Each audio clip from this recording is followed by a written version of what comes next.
뭐 간에 좋은 술은 없습니다. 오히려 의사들은 간을 침묵의 장이라고 부르거든요. 증상이 나타날 때쯤 되면 그거는 진행이 됐다고 봐야 되거든요. 안녕하세요. 믿을 수 있는 건강정보 시워병원 닥터세이 MC 이진주입니다. 오늘은 시워병원의 소화기내과 전문의 이기성 과장님을 모셨습니다. 과장님 안녕하세요. 안녕하세요. 네, 직접 소개 부탁드릴게요. 시아병원 소화기내과 과장으로 근무하고 있는 이기성입니다. 네, 요즘 좀 부쩍 추워졌는데요. 연말연시가 되면 술자리가 더 많아지잖아요. 어떤 분은 설레기도 하고 어떤 분은 좀 두렵기도 할 것 같은데 오늘은요, 음주와 간 건강에 대해서 여쭤보려고 합니다. 술을 마시게 되면 간에 좀 많이 안 좋다 이런 얘기는 많이 들어봤어요. 정확히 어떤 부분이 안 좋아지는 건가요? 술 마시는 모든 사람이 간 질환에 걸리는 건 아니지만 환자의 성별이나 영양 상태 그리고 유전적인 차이에 따라서 많은 개인차가 심하게 되고요.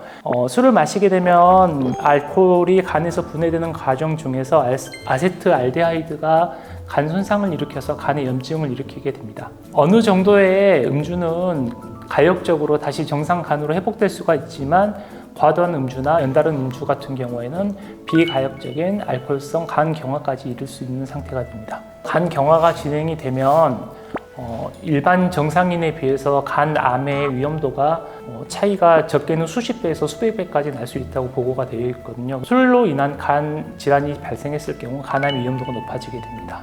주종에 따라 조금 다른 케이스들도 있는지 궁금해요. 소주나 맥주와 달리 와인이나 막걸리 이런 발효주는 조금 더 몸에 괜찮은지 궁금합니다. 예전에 와인 한 잔 정도를 날마다 마시는 게 건강에 좋다고 하는 그런 의학적인 뉴스 같은 걸 본 적은 있는데 간에 좋은 술은 없습니다. 그리고 와인이나 발효주 종류 중에 막걸리 같은 거를 먹게 되더라도 안에 들어있는 알코올 총량이 권장하는 그 용량을 초과하게 되면 간 손상이 있다고 생각해서 되도록이면은 적은 양의 술과 적절한 식사를 하시는 게 가장 좋은 방법인 것 같습니다. 그럼 오늘 술을 어떻게 하면 똑똑하게 먹을 수 있는지도 알 수 있을까요? 최소한 간격을 지키는 게 중요하고요. 술을 어느 정도까지 먹으면 괜찮냐고 물어보시는 분들이 많거든요. 근데 괜찮은 건 없고 그 이상 먹으면 안 되는 기준을 소주 한 병 정도로 생각하시면 되고, 여성분들은 그 절반 용량, 소주 반 병 정도 먹는 게 그 이상을 먹지 않는 게 간 손상을 막을 수 있는 방법이라고 생각하시면 됩니다.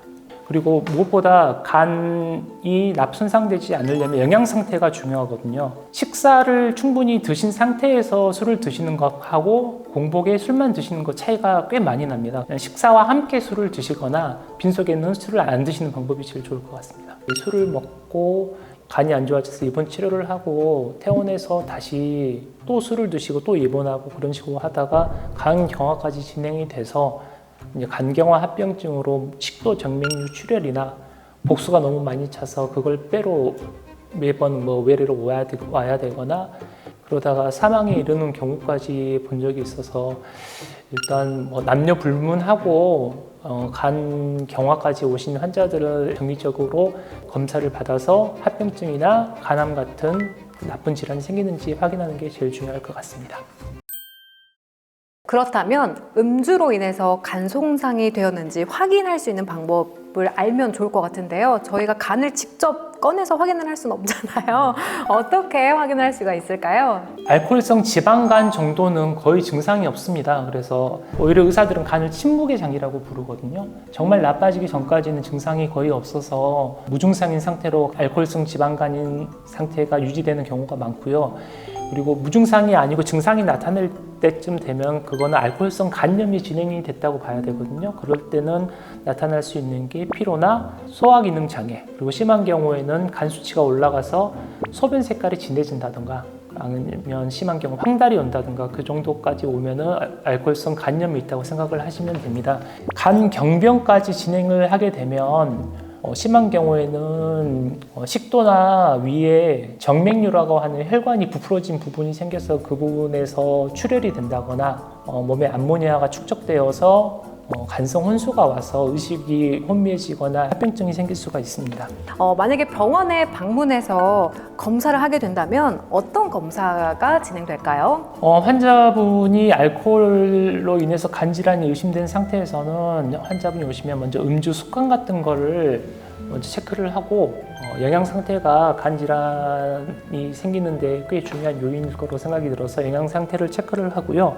다른 기저질환, 예를 들어서 B형 간염이나 C형 간염 같은 만성적인 간염 같은 게 있는지도 체크를 하고 초음파나 필요하면 CT, 복부 CT 검사를 통해서 간 상태가 어떤지, 간 경화까지 진행이 되었는지 확인하는 방법이 있습니다. 기본적인 혈액 검사, 주로 체크하는 수치가 AST, ALT, 감마 GTP를 체크를 하는데요. AST, ALT는 간 세포가 파괴되면 그게 혈중에 유리되어서 수치가 올라가는 거고, 감마 GTP는 간에 있는 간 세포 안에서 알코올이나 약물이 들어왔을 때 그걸 해독할 때 그게 수치가 올라가거든요. 그게 올라감으로써 간 손상이 어느 정도 있는지 예측할 수가 있어서 AST, ALT, 감마 GTP가 올라가는 분들은 전문의와 상의를 하시는 게 좋을 것 같습니다. 이런 검사들을 통해서 알코올성 간 질환으로 진단이 됐다면 어떤 치료를 받아야 하는지도 궁금해요. 일단 알코올성 지방간이 왔다. 금주를 하고 충분히 휴식과 적절한 영양 섭취를 하면 회복이 됩니다. 그러나 알코올성 간염이 왔을 경우에는 간 수치 증가가 꽤 진행이 되게 되고 황달이 발생할 수 있거든요.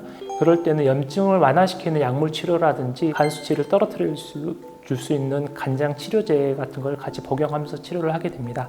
간 경화가 왔을 때는 이미 이제 간이 어느 정도 섬유화가 진행된 상태이기 때문에 이런 경우에는 치료 방법은 간식 말고는 다른 방법이 없기 때문에 간 경화가 되기 전에 미리 진단을 받고 치료받는 게 중요합니다. B형 간염 같은 바이러스 간염일 경우에는 본인이 아무리 조심한다고 해도 간 상태가 안 좋아질 수 있는 분들이기 때문에 그분들은 본인 건강을 스스로 잘 챙기시거든요.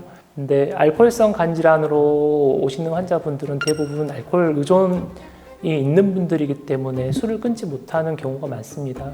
하지만 환자분도 힘들겠지만 가족들도 다 같이 힘든 질환이므로 가족들을 위해서라도 본인 건강을 위해서라도 꼭 금주를 하시는 게 제일 중요할 것 같습니다. 네, 오늘의 닥터세이 알코올성 간 질환에 대해 이야기 나눠주신 시화병원 소화기내과 전문의 이기성 과장님 감사합니다. 네, 오늘 전달드린 내용이 도움이 되셨나요? 더 궁금한 내용은 댓글 달아주시면 세심하게 답변해 드리겠습니다. 그럼 다음에 뵐게요. 안녕!